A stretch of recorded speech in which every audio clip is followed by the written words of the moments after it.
Final video to fix Lethal Company black screen. And if your game won't display properly, listen carefully. Are you facing the problem where Lethal Company shows a black screen on launch or during gameplay?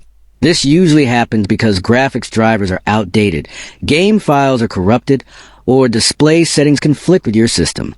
Sometimes small glitches or hidden issues prevent the game from rendering correctly. Many YouTube and social media solutions show long driver tweaks, risky file edits, or confusing configuration changes that take forever and often fail. On Rexist, I keep it simple and safe. I discovered a secret easy trick that fixes black screen issues fast and makes Lethal Company display properly.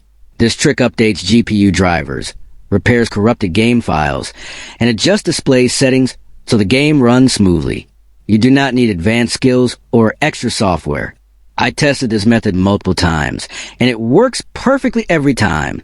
This solution saves time and gets you back into the game fast. Watch fully so you do not miss the key step most guides skip.